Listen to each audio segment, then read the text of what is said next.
Alex untuk atasi kusta. Baiklah, hari ini ada saya Ines Nirmala yang menemani Anda di siaran Ruang Publik KBR sampai pukul 10 waktu Indonesia Barat. Bagaimana kabar Anda? Semoga sehat selalu ya. Di bulan April ini, tepatnya di tanggal 7 April 2022, kita memperingati Hari Kesehatan Sedunia. Dan dengan mengusung tema Hapuskan Stigma dan Diskriminasi Kusta, peringatan ini sekaligus menjadi momentum yang baik untuk mengingatkan semua pihak tentang pentingnya meletakkan kesehatan sebagai prioritas dari semua aspek kehidupan. Tapi sejalan dengan itu, hingga saat ini kusta masih menjadi isu yang luput dari perhatian. Masyarakat seringkali terlupa jika penyakit kusta masih ada di sekitar kita. Terbukti hingga saat ini, Indonesia tetap menempati urutan ketiga sebagai penyumbang kasus kusta baru dengan 17.000 kasus per tahun. Dari masalah fisik, psikologis, mental, dan sosial baik pada pasien kusta, keluarga, hingga masyarakat di sekitarnya. Permasalahan kesehatan adalah tanggung jawab bersama dan dalam upaya mengedukasi masyarakat serta memutus mata rantai penularan kusta secara komprehensif di masyarakat. Kolaborasi pentahelix yang melibatkan lintas sektor perlu dilakukan. Di antaranya akademisi, pemerintah, pelaku bisnis, hingga komunitas dan media. Lalu seperti apa kolaborasi pentahelix untuk mengatasi kusta dilakukan? Nah, ini yang akan kita bahas lebih dalam ya di siaran Ruang Publik hari ini yang bisa disimak di 100 radio jaringan KBR di seluruh Indonesia, dari Aceh hingga Papua, dan di Jakarta lewat 104,2 MS3 FM. Dan juga pagi hari ini kita turut mengajak teman-teman disabilitas dan OYPMK untuk ikut berpartisipasi dalam acara siaran Ruang Publik, dan kita akan berbincang-bincang bersama Dr. Flora Ramona Sigit Prakuswa dari Perhimpunan Dokter Spesialis Kulit dan Kelamin Indonesia atau Perdoski. Selamat pagi Dr. Flora, apa kabar? Selamat pagi, Mbak. Kabar baik, alhamdulillah. Iya, senang sekali ini bisa bertemu dengan Dr. Flora pagi hari ini di siaran Ruang Publik KBR. Terima kasih, saya juga senang. Terima kasih atas kesempatannya ya dan Iya waktunya. dok, terima kasih juga dan selamat bergabung di siaran Ruang Publik KBR kepada R. Wisnu Saputra, Ketua Bidang Organisasi Persatuan Wartawan Indonesia PWI Kabupaten Bandung. Halo Pak Wisnu, apa kabarnya? Alhamdulillah baik. Sehat selalu Wah, ya? ya, Iya, karena sekarang yang penting memang kita bisa selalu sehat gitu. Apalagi sekarang kan kita ya masih betul. di tengah pandemi dan kita baru saja memperingati Hari Kesehatan Sedunia. Nah, ini sebagai wartawan dan juga sebagai dokter, boleh diceritakan memaknai Hari Kesehatan Dunia ini bagaimana sih menurut Anda? Dari Dokter Flora dulu deh. Ya, terima kasih. Suara saya terdengar jelas ya? Iya, dokter dengar jelas. Oh iya, terima kasih. Jadi memang Hari Kesehatan Sedunia itu adalah sesuatu yang penting untuk kita bukan selebrasi ya, tetapi untuk kita peringati dan untuk kita maknai secara mendalam bahwa kesehatan itu sebetulnya menyeluruh, Mbak dan Mhm. Mas Wisnu. Jadi tidak hanya kesehatan fisik yang kasat mata saja itu, tapi juga kesehatan mental atau mental health. Dan Mhm. juga yang ketiga itu adalah kesehatan sosial. Saya izin nyambung sedikit di sini ya. Iya, Dok. Contohnya kusta. Contohnya kusta. Seseorang yang terkena sakit kusta itu pasti detik pertama kita sudah tahu dia kena kusta karena kelihatan cacat-cacatnya begitu kan Mbak ya, Mhm. tampak mata. Jadi wajahnya kayak wajah singa, nun sewu ya.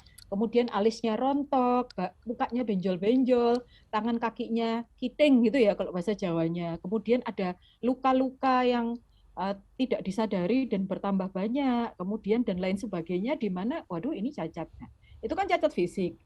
Lalu apa yang terjadi? Karena dia cacat fisik, dia terstigma toh Mbak. Misalnya orang sakit sebagai contoh yang deket itu TBC. Kalau kita nggak cerita-cerita kan nggak, Mbak panjenengan nggak tahu saya sakit TBC. Iya. Mas Wisnu nggak tahu sakit TBC. Kalau saya diem aja pakai masker, nggak ada yang tahu. Tapi kalau orang sakit kusta, sekali lihat itu kan kelihatan, Mbak. Kelihatan sekali. Itu terstempel, tak, wah kusta, terstigma dipandang negatif, padahal sebetulnya penyakit kusta itu adalah penyakit infeksi yang paling tidak menular gitu loh. paling tidak menular. Kenapa demikian? Karena penularannya butuh waktu lama, kontak intens, erat, dan itu hanya bisa terjadi kalau kita kalau kita kontak intens dan lama dengan seseorang yang belum diobati. Kalau yang sudah diobati itu kan nggak menular, tapi kan orang nggak ngerti gitu loh. Jadi langsung begitu kalau tahu pegawainya sakit kusta atau siapanya sakit kusta, pasti langsung dijauhi, Mbak. Yang terjadi adalah dikeluarkan dari pekerjaan. Biasanya seperti itu. Kadang-kadang masalah rumah tangganya juga ada, dijauhi dari pasangan hidupnya, dijauhi dari keluarganya. Karena kan tampak berbeda. Dan itu apa yang terjadi? Kan mempengaruhi mental health kan. Mental health, depresi, dia tidak bisa bangkit gitu loh. Karena akhirnya dia malu malu ke dokter, malu berobat, iya kan? Malu ke dokter, malu berobat, kena kesehatan mental, kena kesehatan sosial. Kenapa? Pendapatannya turun. Gitu. Kalau dia pendapatannya turun karena nggak punya pekerjaan, akhirnya kan gizi makanannya juga menurun. Akhirnya kan kondisi fisiknya tambah menurun. Terus karena dia terdiskriminasi dan terstigmatisasi kesehatan mental, dia kena mental katanya anak sekarang. Dia males ke dokter, tambah cacat, nggak sembuh-sembuh, dan bisa nulari orang di sekitarnya. Itulah sebabnya. Jadi kalau memang kita ingin memperingati Hari Kesehatan Sedunia, tolong diperhatikan 3 aspek. 4 sebetulnya ya. Jadi yang pertama itu adalah kesehatan fisik, kedua kesehatan mental, ketiga kesehatan sosial, dan keempat kesehatan spiritual. Tadi saya sempat ngobrol dengan Mas Wisnu.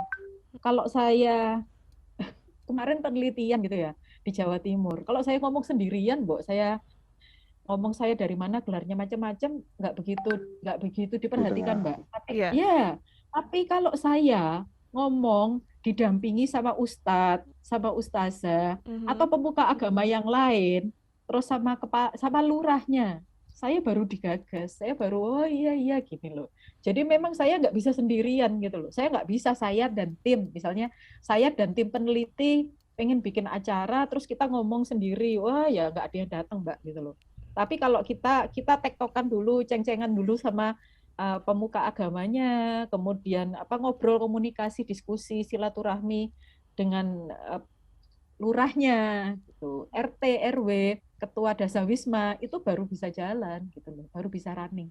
Jadi Mhm. itulah sebabnya tolong diperhatikan keseimbangan holistik dari kesehatan mental, sosial, fisik, dan spiritual. Itu dari saya. Monggo, Iya. Mas Wisnu. Baik, silakan kalau Baik. dari sisi seorang wartawan ini bagaimana memandang dan memaknai Hari Kesehatan Sedunia? Sebetulnya kalau untuk saya pribadi yang berprofesi sebagai jurnalis gitu ya, untuk memaknai Hari Kesehatan Sedunia ini lebih tentunya gitu akan lebih menekankan kepada mengangkat isu-isu mengenai kesehatan, terutama kalau misalkan uh, terhadap fokusnya mungkin terhadap penyandang disabilitas karena penyakit kusta ini. Nah, ini juga kan harus dijadikan sebagai bukan hanya sebagai masalah kesehatan saja, tapi juga harus dijadikan isu kemanusiaan gitu. Kenapa kalau saya pribadi ya kenapa harus lebih mengarah ke sana, karena ya memang dasarnya gitu ya, tugas seorang jurnalis itu kan salah satu sebagai perantara mengedukasi masyarakat gitu. Mhm. Jadi menyampaikan sosialisasi yang benar-benar pesannya lebih komprehensif gitu kan kepada masyarakat. Jadi nanti tujuannya ini pasti akan memberikan dampak dan efek yang positif, sehingga kan masyarakat sendiri juga akan meningkatkan kualitas kesehatannya. Lalu tentu yang paling utama kalau sebagai seorang jurnalis juga harus mengkampanyekan ya, yang tadi Dr. Flora bilang bahwa memang mungkin penderita penyakit kusta ini kan seringkali terstigmatisasi dan memang seringkali terdiskriminasi gitu ya.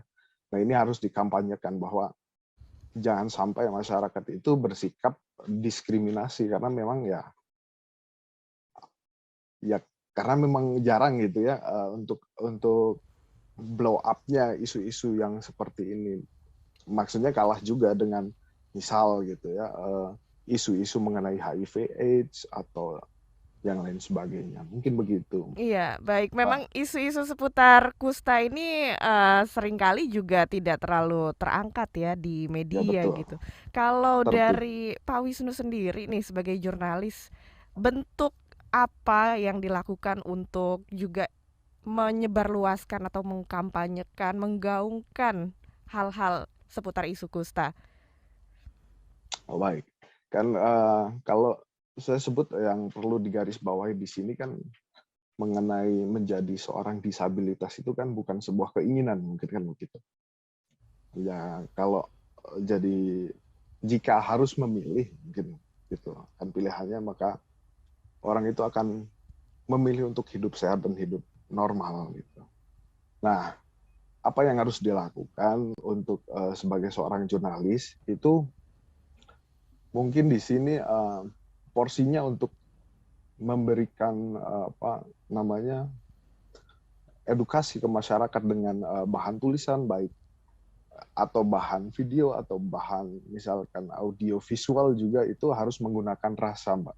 Mhm. Jadi tidak gegabah, tidak sembarangan. Jadi kalau salah-salah pun juga kan kita inginnya mengedukasi justru malah jadi bumerang gitu. Akhirnya masyarakat tidak lagi aware gitu sama penyandang disabilitas atau penderita penyakit kusta ini. Karena kan memang pada dasarnya manusia itu kan sama gitu ya. Mhm. Memiliki hak-hak ya sebagai seorang manusia, apalagi kalau di Indonesia ya hak sebagai warga negara tentunya gitu. Mhm. Oke. Ya, karena masalah diskriminasi ini mungkin kalau bagi saya ini masalah yang krusial gitu, Mbak. Mhm. Ya, Oke. karena ya mungkin satu ya tadi yang Mbak sebut juga bahwa pemberitaan mengenai penyakit kusta ini kan minim sekali di Indonesia gitu. Mhm. Apa kan nggak semuanya kayak tadi bahwa Indonesia adalah menjadi negara urutan ketiga penyumbang kasus baru gitu kan. Iya.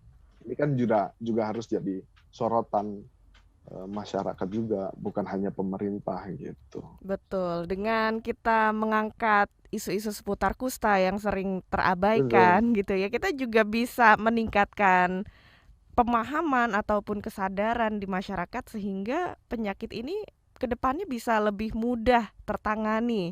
Betul ya, Dok Betul. ya? Betul sekali, Mbak. Jadi Iya. memang mohon izin masuk ya. Mm-mm. Mohon izin masuk, sakit Silakan, nggih? silakan.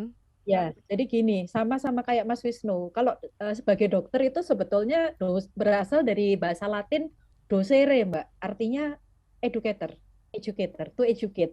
Jadi sebetulnya profesi dokter itu sama wartawan 11-12, ya sama dengan panjenengan juga, Mbak. Jadi kita tuh memang harus mengedukasi.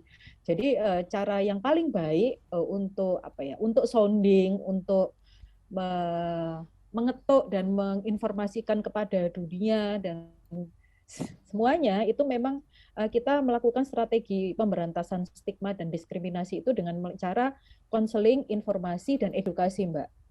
Jadi untuk meningkatkan kesadaran masyarakat dan pemahamannya terhadap stigma. Nah, ini tentu dapat dilakukan melalui berbagai media yang dianggap cocok dan banyak digunakan kayak di sini oleh target sasaran yang akan menerima edukasi. Jadi misalnya kayak di sini kita bisa memulai dengan tadi hari ini kan misalnya topiknya tentang stigmatisasi, diskriminasi. Sebetulnya mari mengenal gejala awal kusta. Terus habis gitu kita mungkin bisa pakai topik kapan-kapan bagaimana manfaat terapi dini di awal untuk meminimalisir risiko kecacatan. Kemudian yang paling penting tadi adalah lihat-lihat audiensnya. Kalau memang kita langsung ke orang-orang yang di daerah endemis, yang di Indonesia Timur dan di beberapa kantong-kantong kusta endemis di Jawa Timur, mungkin kita bisa ngajak pemuka agama atau pemimpin. Tapi kalau misalnya untuk meraih apa tadi kita ngomong ya Mas Wisnu diskusi ya generasi milenial, generasi X, Y, dan Z, itu kan ya nggak mungkin ya, kan skupnya terlalu sempit. Jadi kita bisa podcast kayak gini atau IG live atau webinar dan lain sebagainya supaya lebih terdengar. Jadi memang harus jalan dua. Jadi kalau kayak gini tuh skupnya tuh lebih gede, kalau yang satu skupnya tuh lebih spesifik. Dan yang paling penting dan nggak kalah penting itu adalah support system, Mbak. Support system di sini sangatlah bermakna. Kalau kita disia-siakan oleh orang lain itu kita nggak peduli gitu.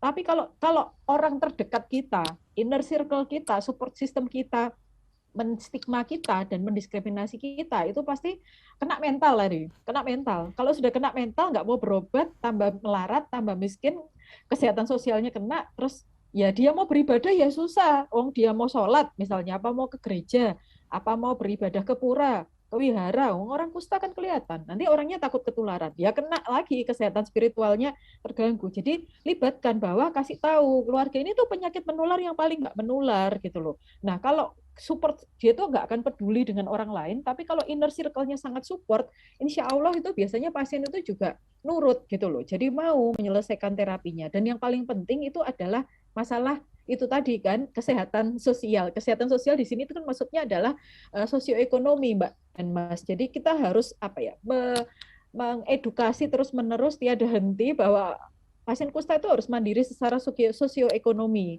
dengan berbagai program. Bisa sendiri? Tentu tidak, gitu loh. Tentu harus ada keterlibatan antara tenaga kesehatan, tokoh sosial ini kayak Mas Wisnu, terus tokoh media massa kayak Panjenengan, Mbak. Kemudian juga pemerintah daerah dan juga pemuka agama. Seperti contoh yang sudah dilakukan di Jawa Timur, itu adalah yang sudah dilakukan oleh Bupati M. Irsyad di Pasuruan pada saat menanggulangi kasus kusta di Kecamatan Grati, itu dengan program Surya Mas Jelita. Jadi sehat untuk berkarya, mandiri bersama kelompok jelang eliminasi kusta, dan beliau melakukan pendekatan seruput, itu sosialisasi, rembuh kusta, upaya pembentukan personal, pembentukan kelompok perawatan diri, dan upaya memberdayakan kelompok, serta evaluasi.